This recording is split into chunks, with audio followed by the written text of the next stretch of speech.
Bonjour à tous et bienvenue sur La Psycho en 3 mots, chaîne spécialisée en psychologie clinique. Vous trouverez dans cette vidéo 3 techniques simples et efficaces pour éviter à votre enfant de se faire harceler à l'école.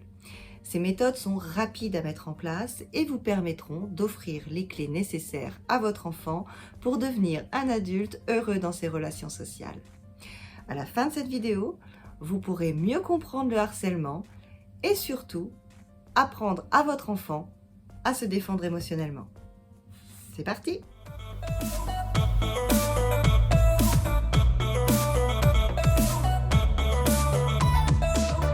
Mon expérience de psychologue clinicienne m'a amenée à rencontrer de nombreux enfants harcelés.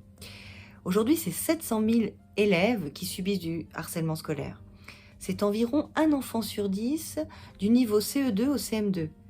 C'est environ 10% des collégiens et 4% des lycéens. Vous trouverez dans cette vidéo très complète 1. Les 3 critères qui forment le harcèlement et 2. Des méthodes efficaces pour se protéger de la relation harcelante. Vous serez étonné de la simplicité et de l'efficacité de ces méthodes. Et restez jusqu'à la fin. J'ai une petite surprise pour vous. Le harcèlement, c'est avant tout l'ensemble de 3 critères. Nous verrons le premier critère qui permet de préparer la relation harcelante, puis le deuxième critère qui permet de consolider celle-ci, et enfin le troisième critère, vous le verrez, vient spécifier la relation harcelante. Le premier critère, c'est l'intensité.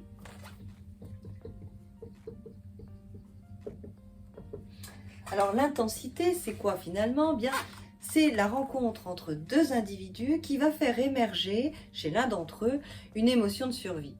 Je vous laisse vous diriger vers ma vidéo sur la roue des émotions si vous voulez plus de détails sur les émotions de survie. Dans notre cas, par exemple, vous regardez votre enfant jouer avec un autre enfant et tout d'un coup vous le voyez manger de l'herbe ou bien des vers de terre. Vous vous dites clairement, mon gamin, il ferait n'importe quoi pour cet autre enfant. C'est ce qu'on appelle l'adoration.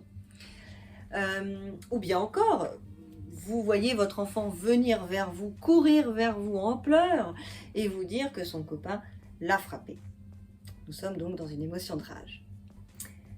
Tous ces comportements sont le reflet d'un vécu émotionnel intense chez l'enfant que celui-ci va tenter de réguler par un comportement inadapté. Mais isolé, on ne peut pas parler de harcèlement. Ce qui nous amène à notre deuxième critère qui est la fréquence. La fréquence, finalement, c'est la répétition. Je dois pouvoir me dire que ça m'est arrivé 2 fois, 3 fois, 4 fois, etc. Par exemple, votre enfant vient en larmes vous voir, vous lui demandez ce qu'il a et il vous dit que son copain l'a frappé. Vous lui demandez si ça arrive souvent et il vous répond qu'en tout cas, c'est arrivé plusieurs fois. Alors là, on commence effectivement à consolider les bases d'une relation potentiellement harcelante. Mais à ce stade, on ne peut toujours pas parler de relation harcelante.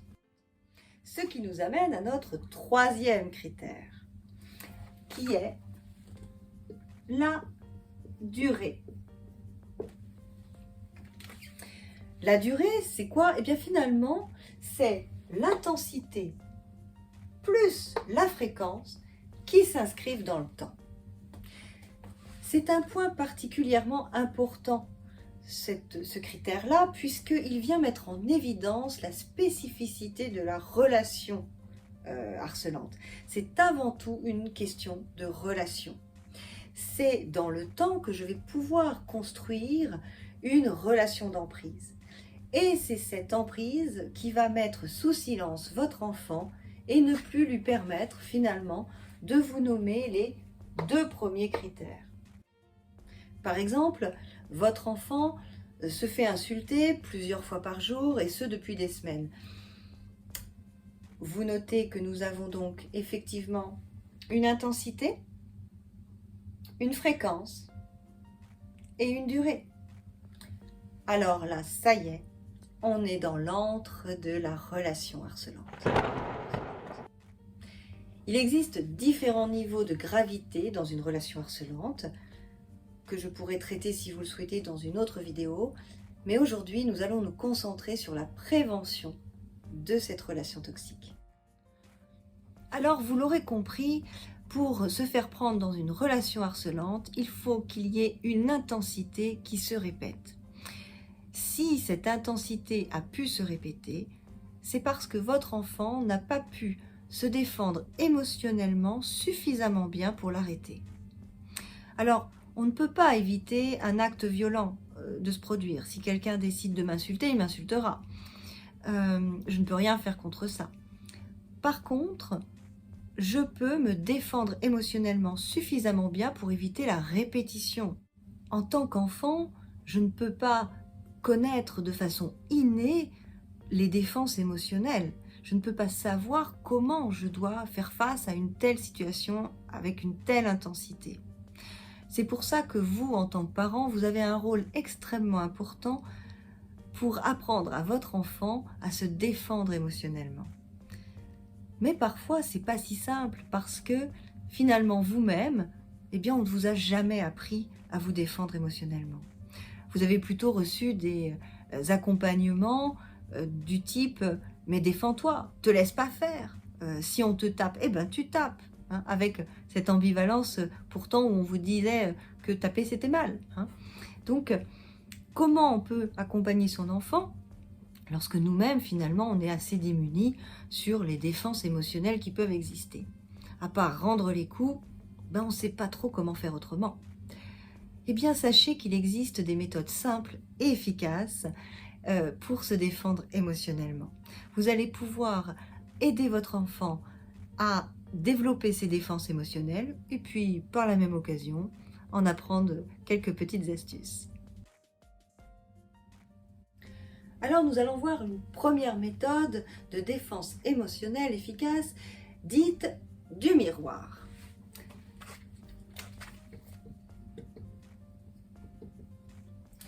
Cette méthode, comme toutes les autres d'ailleurs, cherche à déstabiliser l'agresseur.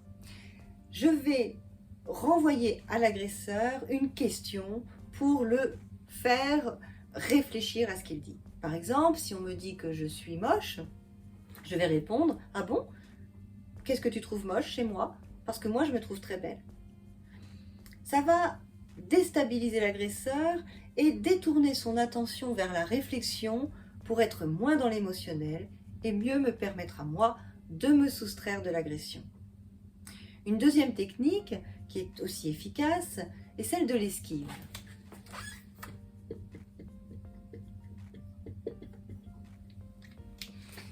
Alors là, déjà il y a un point à faire, c'est-à-dire que dans certaines situations de violence, la meilleure technique est la fuite. Mais ce n'est pas toujours possible. Et là, la technique de l'esquive peut être intéressante. Cette fois-ci, on va moins s'intéresser à ce que pense l'agresseur, mais plutôt lui renvoyer que c'est son problème.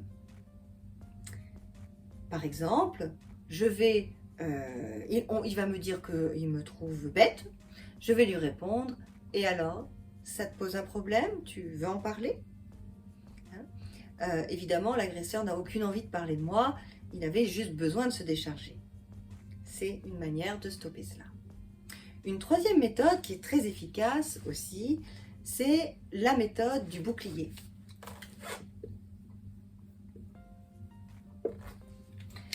Toujours pareil, évidemment on reste sur l'idée de déstabiliser l'agresseur, mais ici en lui rappelant que nous sommes deux personnes différentes, qu'on a le droit d'avoir des opinions différentes. Par exemple, s'il me dit que mon chemisier est moche, je lui réponds « Tu trouves que mon chemisier est moche? Tu as le droit. Moi, je le trouve super beau et j'ai le droit. » Alors, vous voyez, je ne vous avais pas menti. Elles sont très simples, ces techniques. Et je peux vous l'assurer, elles sont aussi extrêmement efficaces. Votre enfant va pouvoir construire son estime de lui et une image de lui valorisante. il va pouvoir développer son affirmation de soi grâce à ces situations déroutantes auxquelles il aura su dire stop et du coup éviter d'entrer dans une relation harcelante. Alors maintenant, faisons un point. Vous avez entendu votre enfant vous dire qu'il vit une situation émotionnellement intense. Vous avez repéré s'il s'agissait d'un acte isolé ou répété. Vous avez vérifié si ça durait dans le temps. Vous avez entraîné votre enfant aux différentes techniques de défense émotionnelle. Miroir, esquive, bouclier. Qu'est-ce qui va se passer maintenant? Eh bien, vous allez voir votre enfant développer son affirmation de soi de façon extrêmement intéressante. Je vous avais pas dit que je vous donnerais une belle surprise avant la fin de la vidéo? Si, hein? Alors, je vous propose de vous laisser en lien dans cette vidéo le jeu Tac à Tac à la récré qui vous permettra de vous entraîner en famille sur les différentes techniques de défense émotionnelle. Je recommande ce jeu parce qu'il est intéressant d'entraîner les enfants face aux différentes situations déstabilisantes. Et puis vous verrez que même en tant qu'adulte, vous aurez 2-3 astuces que vous pourrez prendre. N'hésitez pas à me mettre un pouce bleu si cette vidéo vous a plu et à vous abonner si vous souhaitez en voir davantage. Merci à tous de me suivre et à très bientôt sur la psycho. En 3 mots, parce que mieux comprendre permet de ne pas réagir, mais de mieux agir.